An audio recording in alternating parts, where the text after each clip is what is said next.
we have to start with the horror, really. And I've got me dear old departed mum to thank for that. Because when I was a nipper, let me see, probably about 12, she used to let me stay up late at night and watch things on TV like Mystery and Imagination. When my dad was in bed, she'd let me sneak back down and watch the horror stuff, because she was a big horror fan herself. So I've got her to thank for most of this, to be honest, and the fact that she was so, well, basically she just let me get on with things. She was never judgmental about the fact that, like, I would totally started devouring American comic books at the age of 10, and that was really before the horror films. It was horror comics and everything connected with American comic books, because from the age of 10, and all those bizarre magazines in the back where you could buy like 7-foot Polaris submarines and giant Frankensteins. It was the weird adverts that made me, I'll be really honest, I wanted to be American. So it started with comics, which my mum didn't mind me reading. It mutated when she started introducing me to horror, because she was a big horror fan herself. This is, I better give you a time frame here. So if I was 10, this would be the mid to the late 60s. This all started falling into place for me. And then, after years and years of exposure to horror, in 1976, having gone from what I found with most kids at the time, we were teenagers, anybody that was into Bowie or Lou Reed and the Velvets, the New York Dolls, actually it was before New York Dolls, Roxy Music, that sort of the artier end of glam, they became the punks. They happened to, a lot of them, to be into horror films as well, so there was always a big crossover, and I think that's down to the fact that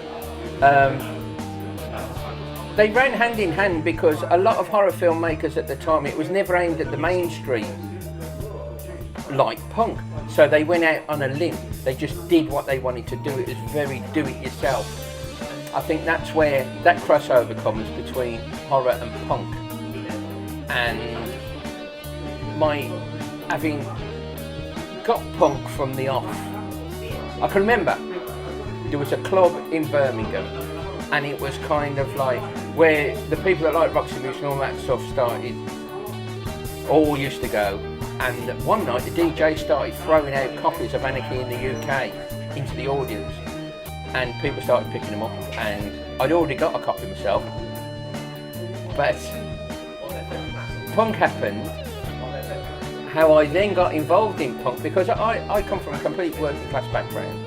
I was working in a factory at the time, on shift work, Bakelite factory, and this world, before that, I'd been obsessed by reading it all about American magazines like New York Rocker and Cream, and it was like, it was this world that I wanted to be part of, but it was intangible. You know, a working class kid in Birmingham, how do you get to be at parties with Barry and the like? And then punk happened, and suddenly a door opened. Some of them, people treated it like fashion. Some of us who are still here saw it as a way in, and not, it was a subconscious way in. It wasn't like, right, this is my big opportunity. A lot of it just happened, and I saw a picture of Siouxsie and the Banshees in Sounds or something,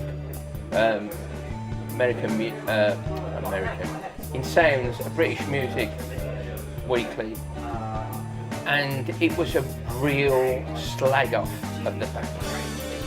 And I thought to myself,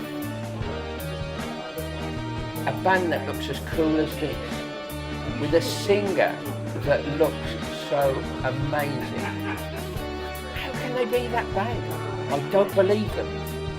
So the first time they came to Birmingham, they played a club called the Rebecca's, a small club.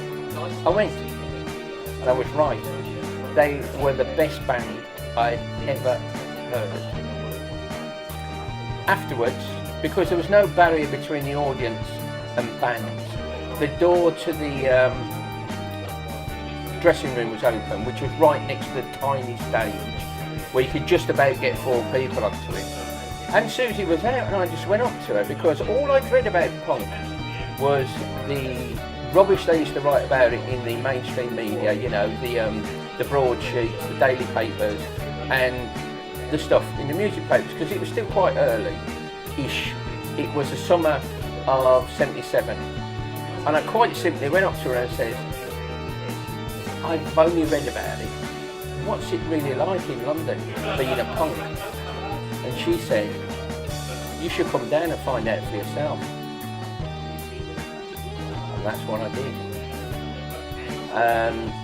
Next time I saw they were playing London, I went with a mate of mine. On the Friday night, we got the train to Euston, and back in those days you could actually sleep in the station overnight. So on the Friday night we went down the Roxy, which was on its dying. It was dead in the water by then, you know. The halcyon days had long since gone, but we had to go there just out of historic interest. We had to have gone to the Roxy once, and it was a bit rubbish by then, to be honest. And then that night we went back, we slept in Euston Station, and then it was either, I can't remember, it was Friday or Saturday, Sunday. But anyway, the next day, the Banshees were playing the Vortex. So we turned up, sort of tea time, when the pub was open. There was a pub upstairs and the Vortex was downstairs. And in walked Siouxsie with their then agent, Dave Woods, who became their manager eventually after Nils sadly died. And she remembered me, and she said, you know, so at night, I'm glad you made it down here. And she says, do you want to be on the guest list? Hell yeah. So we did that, and then, like I said, I was doing shift work in a factory.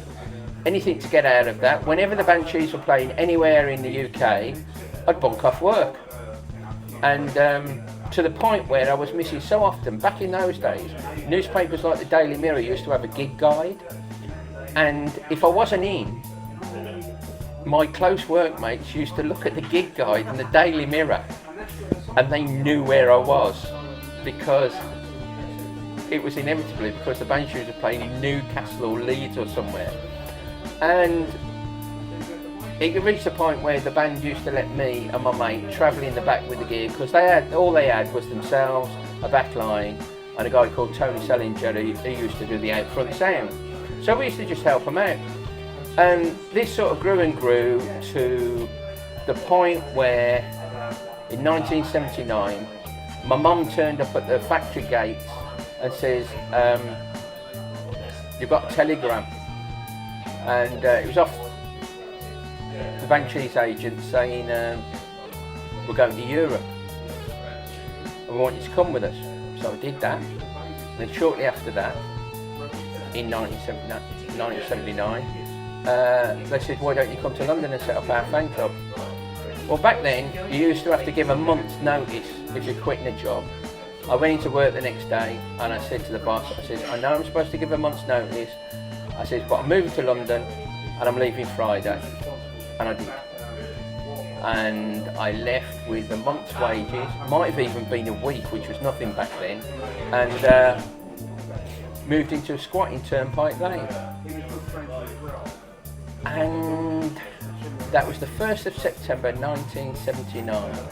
I remember going to see the Psychedelic Furs, and the only one supported by the Psychedelic Furs. When I was working in the factory in Birmingham, it was a tool room, but sometimes I'd have to do menial jobs like grind the edges off bits of metal. It was bloody boring. And throughout all that period, I'd have this mantra in my head that was like, I'm better than this. I'm gonna do something. I'll show these fuckers. One day I will be a writer or an artist or something like that. I'm gonna do something creative. It was a mantra, But I had no idea how I was going to make that a reality. And that's when punk happened. That's when I was able to make that a reality, because it opened a door where I became associated with the Banshees just through being a fan. I got employed by them. Admittedly, I didn't earn it. They didn't pay me for several years, but that was irrelevant because the experience was worth more than money, and it's an experience that I still apply to everything that I do now. I knew that what I wanted to do. It was just at the time, when you're growing up and you're in a working class background, there's no way to do it. But like I said, when punk happened, that was my way in, and it wasn't a conscious thing. It just grew. Everything. It was all really organic. You know, I know that sounds hippie, which was so anti-punk, but it really was. It's like a transition to when you move. If you were that way inclined, you moved from, like I was saying, like the horror and the glam rock, and you became part of. You got involved with punk, and then if you were lucky enough, like myself, because a lot of it is based on luck and being in the right place at the right time, and then it just grew from there organically. And the longer I was with the Banshees, the more I learned, and I went from being just running the fan club, which is a big deal to me at the time, to as managers came and went, I got involved in the artistic side of it. You know, I was the go-between between the band and the record company on record sleeves, video directors, press, all that sort of stuff. It was a massive learning curve because I just learned as I went along basically, and still apply all those things today. And now I'm an artist. When I left the Banshees, it was to start work on a magazine which was a real alternative culture, arts, music, art. That went tits up. So then that's kind of a bit of a circle from the horror films, because I guess you want to know a bit about my name, don't you? Right. Well, that goes back to during the Banshee days when I wasn't getting paid and I needed to earn some money, because I was quite happy not getting paid, don't get me wrong. It was the dream come true to be working for them, but I still needed to live. And a mate of mine who was working for a merchandising company said, why don't you come out, let's do a little, come and work with me tonight. I said, who's playing and what do you want me to do? Come and sell t-shirts. Who's playing? It was Hammersmith Palais, and it was the Skids, supported by Simple Minds. That's how long ago that was. And I did it well. So I ended up becoming a swag man. So I'd work for the Banshees and not get paid. I'd sell swag for all sorts of bands and get paid so I could still work for the Banshees, which was fine by me. So I'm selling loads of merchandise for other bands so that I can still keep working for the Banshees. And I haven't forgotten what I was talking about. I'm talking about the origin of my name, Chainsaw. So one night I'm selling swag at the Hammersmith Odeon, as was. Can't remember what it's called now. And it was for Status Quo. I was selling swag for Status Quo. And it was setting up and everything because something had gone horribly wrong. I was wearing a big white shirt, and back in those days my hair was all back-combed and big, and I was running around like a nut and really pissed off. And this lad from up north who was working with us goes, fuck me, it's the geezer. That's a terrible northern accent. He says, it's Texas Chainsaw. He says, he looks like the Texas Chainsaw Massacre. He looks like that Leatherface. Didn't think anything of it at the time. But within 2 weeks, a couple of weeks later, we're up north, and I'm in the room that we're staying in, and Andy Bound and Rick Parfit from Status Quo comes in the room, and the geezer who I was working for, selling the swag, goes, you know Billy, don't you? And Andy Bound turns round and he looks at me and he goes, you mean Chainsaw? And that was it really. Within 2 weeks of somebody coining the nickname, I never came up with it myself. While many people think I did because it was like, they thought it was my punk name, it never was. Somebody branded me with that name and it stuck. And it was pretty relevant really, because then within a few years, I became a film critic working for Kerrang! And my specialist subject, as they say on Mastermind, was horror and the weird. So it stood me in good stead because nobody forgot the name Chainsaw when I rang up and asked to get into a press screening. And then, in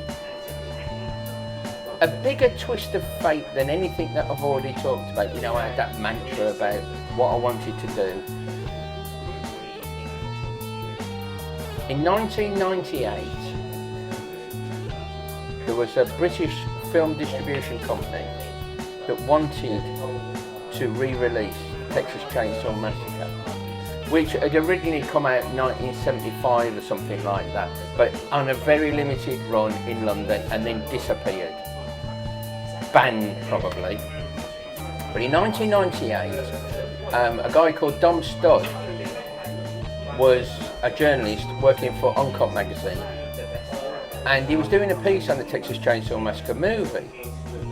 However, him or nobody at the magazine had access to a copy of the film. Well, years before that, I begged my local video store to sell me their copy when it was really pretty beyond. You could still watch it, but you couldn't really charge people a higher fee to watch it. Let me put it like that. And so I got it to them. That he watched it, he ran his piece, and at the end of it, I got a mention as being the supplier of the movie. Well, in 1998, which is the same year, if I remember rightly, this distribution company saw my name and the fact that I had a copy of the film.